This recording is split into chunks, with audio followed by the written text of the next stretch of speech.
let's get started using PipeScore for writing out pipe music. So if you go to pipescore.web.app in your browser, make sure you're using a modern browser such as Chrome, Firefox, or the new Edge. It won't work in Internet Explorer. So go to pipescore.web.app and you can create an account for free if you click try it out. Once you've created your account, you'll be directed to this page where you can add scores. We also have a link here to the help page, which contains a lot of documentation, so if you're stuck on anything, you can check here first. To create a new score, we press the new score button. I'm going to make Scotland the Brave, so I'll do that. And we want 4/4 and 4 staves is fine. So press continue and we've created the score. So the interface is broken into two parts. We have the top bar at the top and the main score at the bottom. We can zoom in and out the score using this zoom slider up here. The top bar is split into different menus. Currently we're in the note menu. We also have grace note, bar, stave, text, playback, document and settings. Anything in the top bar that you want you can hover over, and down in the bottom right hand corner you'll see that there's help text for it explaining what it does. So let's add some notes. So we'll begin with a crotchet for Scotland the Brave. So we want this, and then we can just change the note lengths that we want up here and then add them.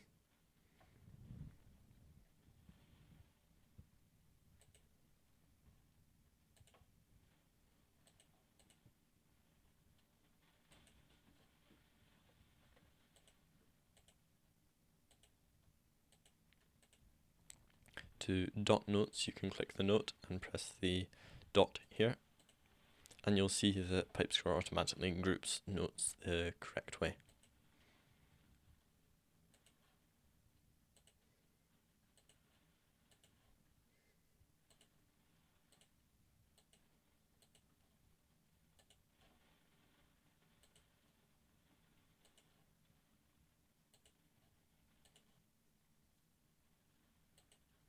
If you add an incorrect note, then you can click it and press the delete key or the bin icon up there, and that will delete it.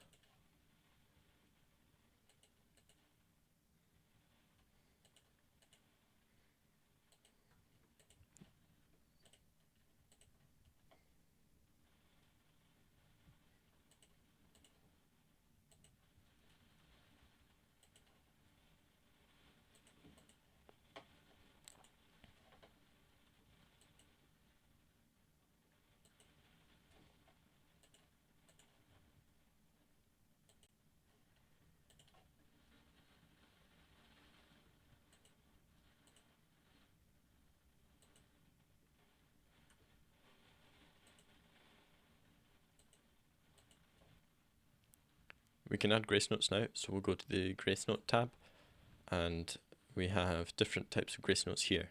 So the single grace note is a bit of an odd one out, so to add single grace notes we click there, and then you can click wherever you want and you can see a preview of the note that we're going to place. So we want a G grace note on the first note, so we can just do that. The other grace notes will automatically be chosen based on which notes you're on. So for example, this doubling here, this is just a general doubling and it will change depending on which note it is on. So for example, if we put it on a B, then it will be a B doubling. If we put it on a C, it will be a C doubling. If we put it on an E, it's an E doubling, etc. So that saves a lot of time when you're putting in grace notes, and also if you change your mind about what the notes should be later. So let's add the grace notes for Scotland the Brave.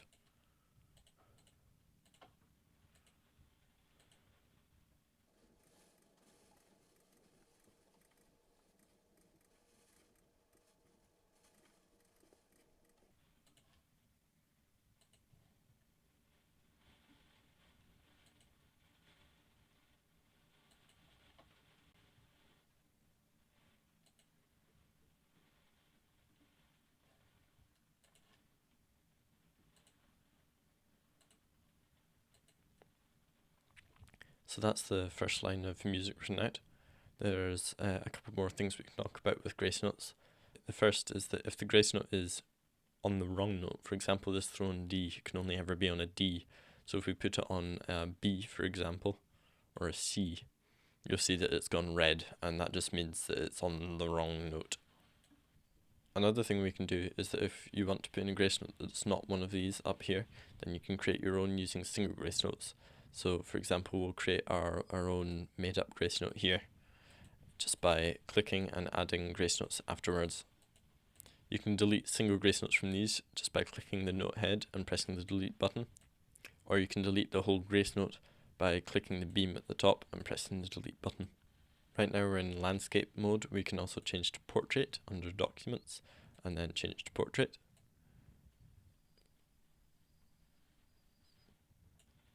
But we'll stick with landscape for this one. Next thing we're going to do is we're going to add the anacrusis that's at the start here. So you can select bars just by clicking the bar. So we can do that with any bar. So I'll do that here, and we want to add a lead in before. So you can choose before or after. We want before, and press plus, and that just adds a lead in bar there. So we can add the introductory E now. So now we can start the second line. The first two bars of the second line are actually the same, so we can select them by clicking here, and then you hold down shift and click to wherever you want to move to. So we could select multiple bars like that, click here and shift, and click this bar. We can also do that with notes like this. Or if you prefer it, you can click a note and press shift right arrow key to expand the selection. But we're going to select these two bars and then press this button here, which is copy, as you can see from the help text. And then we go here and we press paste. And that's pasted the first two bars into the second line. And now we can just write out the last two bars.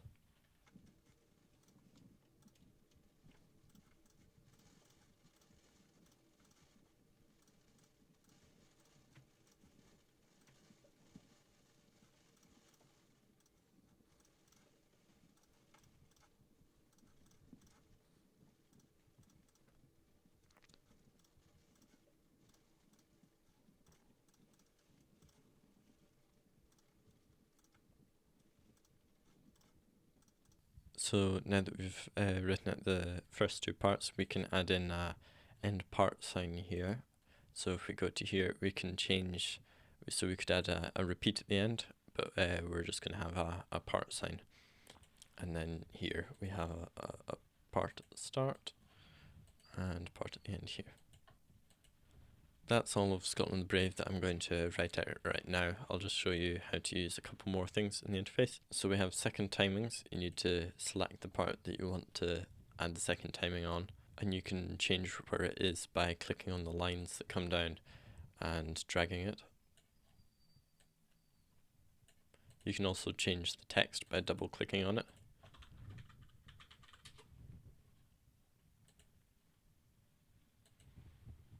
You can delete them like normal using this icon. Another thing you might want to do is have just a single second, so this might be useful for saying 2 of 2, and then we can put that over this section. So this says that this line will be on the repeat of the second part.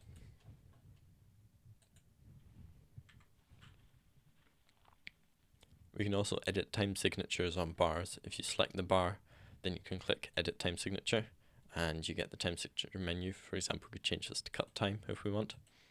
And you can also edit time signatures just by clicking the time signature.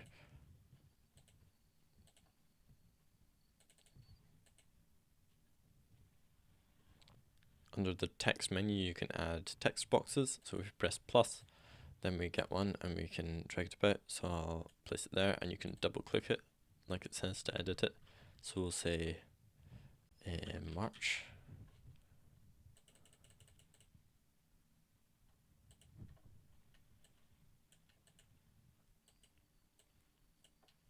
You can also center text. If you click the text and press center, then it moves it to the center of the page.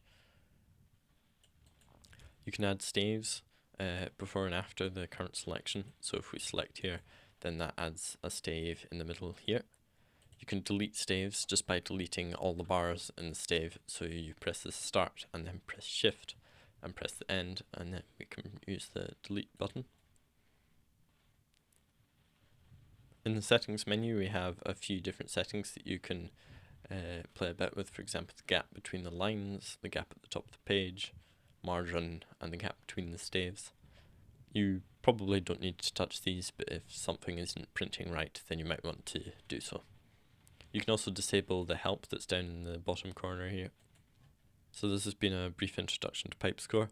It's still under development, so if you find bugs or you have features that you want me to add, then you can contact me.